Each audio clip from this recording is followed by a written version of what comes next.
প্ৰায় 4.5 লাখতকৈ অধিক মহিলা বাইদেৱে আজি অৰুণোদয় 3.0 যোগেদি আমাৰ বিটিআৰত বিটিচিত অৰুণোদয় পাবলৈকে সক্ষম হৈছে।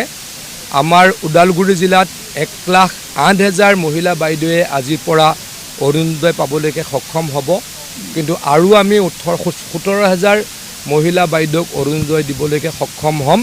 অতি সোনকালে সেই প্ৰক্ৰিয়া আমি শেষ কৰিম যাতে সকলোৱে অৰুণোদয় লাভ কৰে। মুখ্যমন্ত্ৰী ডাঙৰীয়ে ইতিমধ্যে কৈছে অতি সোনকালে আমাৰ বিটিআৰত মহিলা উদ্যমিতা আঁচনিৰ কাম আৰম্ভ কৰিব। মহিলাসকলক 10,000 টকা দিয়াৰ কথা তেখেতে ইতিমধ্যে ঘোষণা কৰিছে। কামো কমপ্লিট হ'ল, অতি সোনকালে পাব। মুঠৰ ওপৰত সমগ্ৰ অসমৰ উন্নয়নৰ কাৰণে আমি প্ৰয়াস কৰিছোঁ। নিযুত মইনাই হওক, নতুনকৈ বাবু আঁচনি দিবলৈকে আমি প্ৰচেষ্টা চলাইছোঁ বা মনস্থ কৰিছোঁ। অসমৰ 2 লাখ নিবনুৱা ল'ৰা ছোৱালীক আমি চাকৰি দিবলৈকে সংকল্প লৈছিলোঁ আৰু দুৰ্নীতিমুক্ত এটা ব্যৱস্থাৰ যোগেদি চাকৰি দিবলৈকে সক্ষম হৈছোঁ।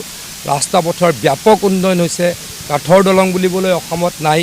বানপানী নিয়ন্ত্ৰণৰ ক্ষেত্ৰতো আমি বহুখিনি সফল হৈছোঁ। মুঠৰ ওপৰত অসমৰ উন্নয়নৰ কাৰণে আমি তীব্ৰ গতিৰে প্ৰয়াস কৰিছোঁ, চেষ্টা কৰিছোঁ।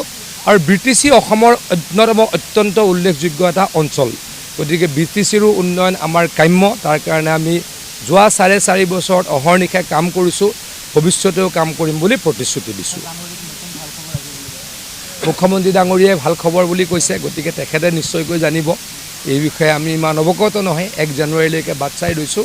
কিন্তু এটা কথা তেখেতৰ ভাষণত গম পাইছোঁ, 38 লাখ মহিলাই অসমত এটা ডাঙৰ উপহাৰ লাভ কৰিব। ময়ো অত্যন্ত উৎসুক জানিবলৈ, আৰু এই মহিলাসকল অত্যন্ত সুখী হ'ব বুলি জানি ময়ো সুখী হৈছোঁ। মই এটা কথা মই ইমান নাজানো, মই এটা মিটিঙতে আছোঁ, এইখিনি নেটৱৰ্কো নাই। এটা কথা জানো যে জুবিন গাৰ্গ ডাঙৰীয়াৰ হত্যাত যিসকল জড়িত তেওঁলোকে কঠোৰ শাস্তি পাব লাগে। আমাৰ সকলোৰে আপোন, সকলোৰে হৃদয়ৰ লগত সংযোগ থকা ব্যক্তিগৰাকী হৈছে জুবিন গাৰ্গ।